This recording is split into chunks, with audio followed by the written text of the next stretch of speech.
最近我体验了一把失重的感觉，那是在飞机上。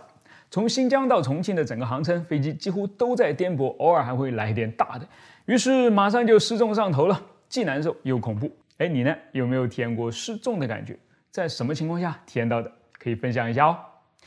你说我们偶尔失重一下就很不好受了，航天员在太空中天天都失重，他受得了吗？感受还在次要，失重对人体本身的伤害才是更值得我们关注的。比如骨骼和肌肉退化，心脏和视力出现问题，就连认知能力都会大为下降。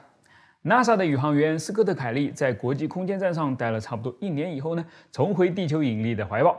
但显然地球拥抱他的双手太过热情，以至于让已经习惯了低重力的凯利招架不住。当他迈出最初的几步时，看起来一点也不比婴儿学步更加容易。他的腿并没有及时回忆起曾经是如何协调工作的。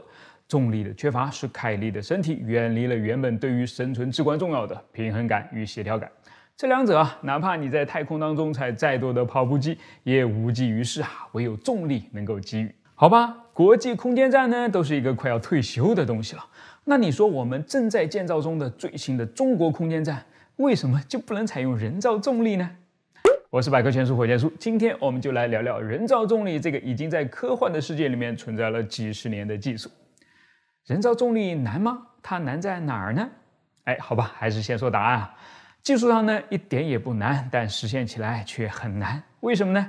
因为只要转圈圈就能模拟出重力了，但圈圈它该有多大呢？这就是个问题了。在电影《2001太空漫游》和《星际穿越》当中呢，整个太空站看起来就像是一个巨大的自行车车轮一样，利用旋转创造出人造重力，使内部的人员可以像是行走在地面上一般舒服的运动。很可惜至少目前为止还没有人真正这样行走过。不过最接近它的体验，你可以在游乐场里面找到。做一次大型离心机，一定能够加深你对人造重力的理解。但我建议你最好是提前准备好一个呕吐袋哦。对了，这也是旋转出来的人造重力很可能造成的副作用之一。我们后面马上就会讲到的。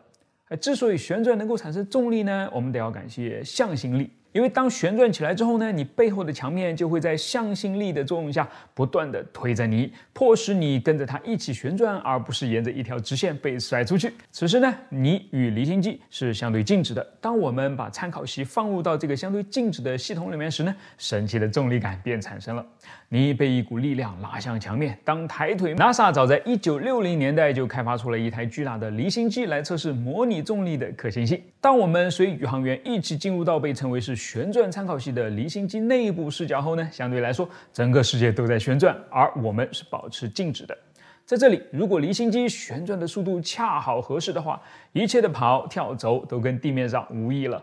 牛顿第三定律工作良好，由向心力带来的离心力变成了一个绝对真实并且可以测量的重力。所以这就是为什么说创造人造重力其实一点也不难嘛，真正难的是尺寸。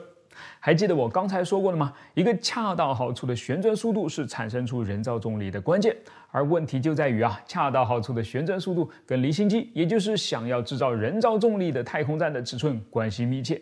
当它的直径越小时，就越需要更快的旋转速度。你想也想得到，生活在这样一个转得飞快的陀螺里面，一定不是很好玩。不像电影演出来的那样，弗兰克·普尔肯定是跑不起来的。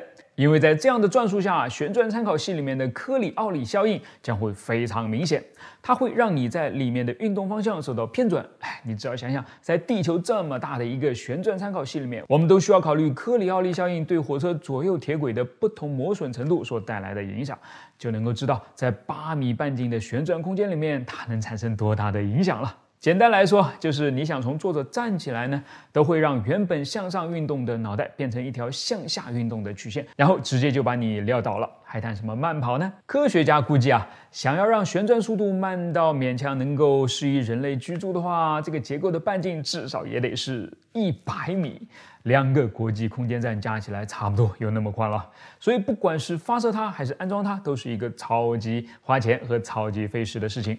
有人估计过，像电影《2001太空漫游》一开头的那个半径150米的旋转太空站，大约重68000吨。咱们不管他们是怎么估算出来的，总之是如果按照目前我们的胖五最大25吨近地轨道运力来算的话，也需要发射2720次才能将它送上轨道，这是一个庞大的数量。而且即使真的把它给建出来了，仍然会有很大的问题。比方说，由于半径还是不够大，它会让你的头和脚处在2个明显不同的重力区间，想起来还挺诡异的。但实际情况不止诡异，而是危险了。因为你的心脏必须要更加努力的工作，才能够把脚上的血液拉回到头上，从而保证正常的血液循环。并且呢，你还要习惯于生活在经常性的晕头转向当中。因为如果你弯下腰，甚至只是左右晃一下脑袋的话，都会让耳朵里面的陀螺仪内耳前庭突然间就切换到另外一个重力频道上了。你知道眩晕想吐的感觉是怎么来的吗？就是这么来的。所以我们最后总结一下，想要人工制造出重力通过旋转就可以实现了。这并不难。也许在不久之后呢，就有类似的航天器可以升空了。虽然解决不了根本问题，但至少能够帮助宇航员更加安全地执行太空任务。至于想要满重力生活在太空当中嘛，还真的是有很长的路要走啊。我是火箭叔，关注我，跟我一起期待科幻早日变成现实。